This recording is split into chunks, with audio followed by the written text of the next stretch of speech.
오늘은 전능자의 그늘 아래 이러한 제목으로 함께 말씀 나누도록 하겠습니다. 1939년부터 45년까지 6년 동안 제2차 세계대전이 있었습니다.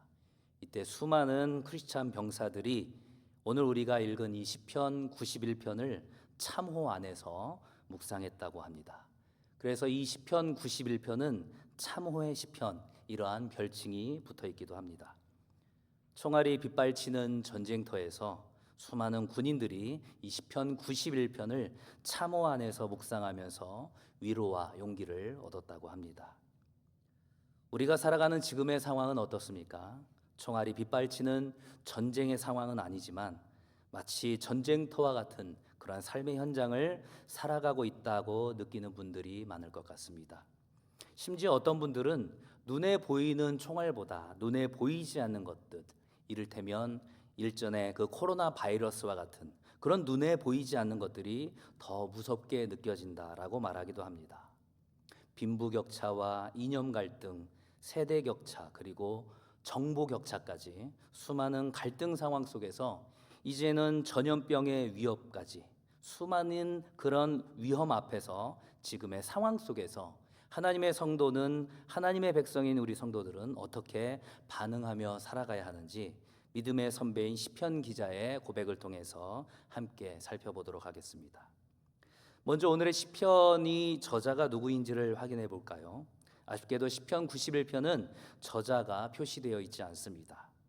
그 앞에 있는 시편 90편이 하나님의 사람 모세의 기도라고 정확히 기록되어 있는 것과는 다릅니다. 그래서 주석가들은 모세, 다윗, 솔로몬, 아마 이 세 사람 중에 한 명이 저자일 것이다, 이렇게 예상을 하고 있습니다. 전염병에 대한 언급이 있기 때문에 아마 다윗이나 솔로몬일 것이다, 이렇게 생각할 수도 있지만 일단은 직전의 시편인 90편과 자연스럽게 이어지고 있다라는 것, 그리고 출애굽 사건을 연상하는 장면이 끊임없이 나오고 있다라는 것, 그리고 가나안 입성을 두고 모압 평지에서 출애굽 2세대들에게 설교했었던 신명기의 32장과 33장의 내용이 오늘 본문인 시편 91편과 매우 유사하다라는 점에서 이 시편 91편은 많은 주석가들이 모세의 고백일 것이다, 이렇게 보통 이야기를 하고 있습니다. 이제 이 시편 91편의 저자가 모세라는 가정을 하고 본문으로 한번 들어가 보겠습니다. 모세가 출애굽 이스라엘 백성들에게, 그리고 그 후손인 이세들에게 당부하고 싶은 것은 단 한 가지였죠. 여호와의 그 율법과 계명과 율례를 지켜서 행하면 하나님께서 주시는 그 참된 복과 안식을 누리게 될 것이다, 이렇게 당부하는 것입니다.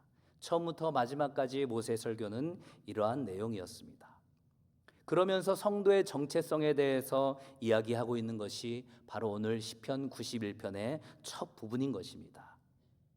모세는 지금 시편 기자의 그 입술을 통하여서 믿음의 성도인 우리들에게 전능하신 하나님의 날개 그늘 아래 보호받고 있는 존재라고 고백하고 있는 것입니다.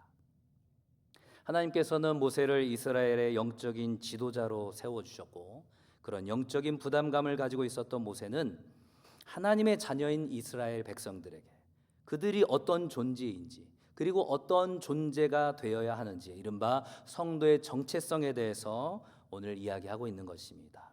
오늘 본문 1절입니다. 지존자의 은밀한 곳에 거주하며 전능자의 그늘 아래에 사는 자여. 우리가 어떤 존재입니까? 사도 바울은 죽을 수밖에 없는 본질상 태어나면서부터 진노의 자녀들이었다고 말하고 있습니다. 정말로 그렇죠.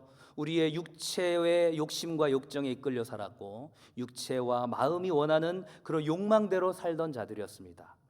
그런 우리가 예수 그리스도의 십자가의 보혈로 말미암아 지극히 존귀하신 그 하나님의 은밀한 곳, 그 하나님의 성전에 거주하게 된 것입니다. 전능하신 하나님의 날개 그늘 아래에 살게 되었다라는 것입니다. 모세는 지금 나그네와 같은 우리의 삶에 보금자리를 주신 하나님의 그 사랑을 생각하면서 성도의 정체성을 확인시켜 주고 있는 것입니다. 모세는 지금 오늘을 살아가고 있는 우리에게도 말하고 있는 것이죠. 우리가 어떤 존재인지, 그리고 어떤 존재가 되어야 하는지 그 정체성을 잊지 말라는 것입니다. 지극히 존귀하신 그 여호와 하나님을 대항할 수 있는, 대적할 수 있는 존재는 온 우주 어디에도 없습니다. 그런데 그러한 지존자의 은밀한 곳이라면 얼마나 더 안전하겠습니까?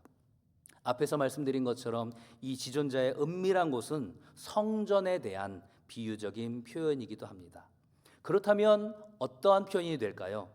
하나님의 자녀들은 어디에 있어야 안전하다는 것입니까? 성전에 있어야 안전하다라는 것이죠. 성전은 어떤 곳입니까? 예배를 드리는 곳이죠. 이것은 건물로서의 성전만을 의미하는 것이 아니죠. 결국 하나님의 자녀는 예배의 자리에 있을 때 가장 안전하다라는 것입니다. 우리가 예배를 지키는 것 같지만 실제로는 예배가 우리를 지키고 있는 것입니다. 오늘 이 수요 예배의 자리를 우리가 지키는 것 같지만 실상은 이 수요 예배가 우리의 영혼을, 우리의 삶을 지키고 있는 것입니다. 우리가 하나님의 말씀을 지키는 것 같지만 실상은 하나님의 말씀이 우리의 육체와 영혼을 지키고 있다라는 것입니다. 하나님을 예배하면서 하나님과의 그 인격적인 친밀한 교제 삶을 누리는 자들은 전능하신 하나님의 그 날개 그늘 아래에서 보호받게 된다고 모세는 지금 고백하고 있습니다. 그렇게 하나님과 인격적인 교제를 하면서 그분의 인도하심을 경험했던 모세는 이제 그가 만난 하나님을 이렇게 찬양하며 고백하고 있습니다. 오늘 본문 2절입니다. 나는 여호와를 향하여 말하기를 그는 나의 피난처요 나의 요새요 내가 의뢰하는 하나님이라 하리니. 하나님을 어떤 분으로 표현하고 있습니까? 나의 피난처요 요새요 내가 의뢰하는, 내가 의지하는 하나님이다, 이렇게 고백하고 있는 것입니다. 모세는 이러한 하나님의 모습 앞에 나의 하나님이라고 고백하고 있습니다. 나의 피난처, 나의 요새, 내가 의뢰하는 하나님. 이것은 바로 모세의 일생을 인도하시고 보호하신 하나님에 대한 개인적인 고백인 것입니다. 우리 모든 성도들 역시도 하나님의 그 전능하신 날개 그늘 아래 이 예배의 자리 안에서 우리의 피난처요 나의 요새요 나의 의뢰하는 하나님이라 그렇게 고백할 수 있게 되기를 소망합니다. 이러한 모세가 지금 믿음의 자녀들에게 한 가지를 추가해서 더 이야기하고 있습니다. 그것은 바로 성도인 우리에게도, 하나님의 자녀인 우리에게도 어려운 상황은 여전히 다가올 것이라고 말합니다. 이것이 바로 우리가 주목해야 될 또 다른 부분이죠. 모세는 성도의 삶에 어떤 유혹과 어려움과 아픔과 시련도 없을 것이라고 말하고 있지 않습니다. 오히려 처절하게 수많은 위험들이 너희에게 찾아올 것이다, 이렇게 지금 말하고 있습니다. 특별히 우리가 읽은 본문의 이 3절부터 5절까지에는 전염병이라는 표현을 2번이나 쓰고 있습니다. 모세는 밤과 낮으로 쉴 새 없이 들이닥치는 그 위험 요소가 있다라는 것을 너무나도 적나라하게 표현하고 있는 것입니다. 뭐라고 이야기합니까? 왼쪽에서는 1000명이, 오른쪽에서는 10,000명이 쓰러지는 그런 상황이 올 거라는 겁니다. 이것이 비유적인 표현으로만 생각할 수도 있지만 내 눈앞에 정말로 그런 광경이 펼쳐진다면 상상만 해도 얼마나 끔찍하겠습니까? 어떤 성경학자가 200만 그 출애굽 백성들이 38년 동안의 그 기간 동안에 과연 얼마나 많은 그런 주기를 두고 목숨을 거두었는지를 계산을 해봤더니 7분마다 한 명씩, 7분마다 한 명씩 목숨을 거두게 되는 그런 상황의 계산이 나왔습니다. 하루에도 수많은 그 죽음을 목격했었던 이 모세, 그의 삶에 있어서 믿음의 자녀들에게도 여전히 이런 시련과 고난과 환난이 있다라는 것들을 지금 믿음의 후손이 우리들에게도 정확히 이야기하는 것입니다. 이처럼 믿음의 성도들에게도 때로는 은혜가 되지 않고 감사와 찬양의 고백을 하지 못할 것 같은 상황이 나타날 수 있다라는 것입니다. 2000년 전에 예수님께서 40일 금식하신 상황에서 기다렸다는 듯이 나타났던 그러한 사탄의 모습처럼 세상 사람들은 인간적이고 또 그럴듯한 근거를 대면서 성도인 우리를 조롱하고 비아냥거릴 때가 있다라는 것입니다. 오늘 우리가 읽었던 이 시편 91편의 11절과 12절의 말씀은 사탄이 예수님을 시험하기 위해서 인용했던 성경 구절이기도 합니다. 마태복음 4장 6절입니다. 이르되 내가 만일 하나님의 아들이어든 뛰어내리라 기록되었으되 그가 너를 위하여 그의 사자들을 명하시리니 그들의 손으로 너를 받들어 발이 돌에 부딪히지 않게 하리로다 하였느니라. 세상 사람들이 하나님의 자녀인 우리를 어떻게 비아냥거리고 조롱합니까? 하나님이 살아계시다면 어떻게 너희에게 이런 일이 일어날 수 있느냐? 그런 상황에서 보호해 주셔야 하지 않느냐? 이렇게 조롱하고 비난하는 것이죠. 마치 사탄이 그러했던 것처럼 자신이 알고 있는 그 성경 구절까지 인용해 가면서 성도들을 조롱하기도 하는 것이죠. 안타깝게도 성도인 우리들의 마음 안에도 이러한 의구심이 들 수가 있다라는 것입니다. 우리가 오늘의 시편 말씀을 묵상하면서 꼭 기억해야 할 부분이 여기 있는 것이죠. 세상 모든 사람들이 당하는 그 수많은 질병과 사고와 천재지변이 하나님의 자녀인 성도들에게도 예외는 아니라는 사실입니다.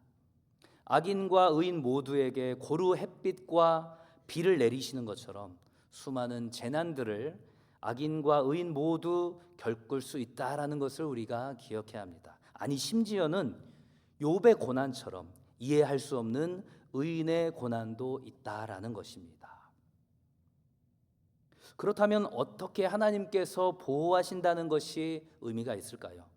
악인과 의인 모두 오늘 본문처럼 사자와 독사와 뱀을 밟고 지나가야 하는 그 극한의 위험의 상황이라면, 그렇게 동일하게 고난을 겪는 것이라면 그것이 과연 무슨 보호이겠습니까? 시편 기자인 모세는 마지막 14절부터 16절까지 하나님의 말씀을 대언하듯이 이렇게 선포하고 있습니다. 우리 시편 91편 14절부터 16절까지 말씀 함께 읽도록 하겠습니다. 시작. 하나님이 이르시되 그가 나를 사랑한즉 내가 그를 건지리라. 그가 내 이름을 안즉 내가 그를 높이리라. 그가 내게 간구하리니 내가 그에게 응답하리라. 그들이 환난 당할 때에 내가 그와 함께하여 그를 건지고 영화롭게 하리라. 내가 그를 장수하게 함으로 그를 만족하게 하며 나의 구원을 그에게 보이리라 하시도다. 아멘.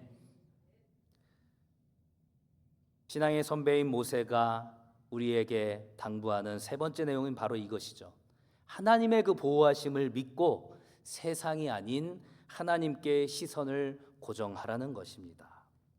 하나님께서 지금 모세를 통해서 약속하고 계시는 내용이 무엇입니까? 건져주리라, 높이리라, 응답하리라, 함께하리라, 영화롭게 하리라, 구원을 보이리라. 하나님과의 그 끊임없는 교제가 있는 자들은 하나님의 사랑을 깨닫게 된다라는 것입니다.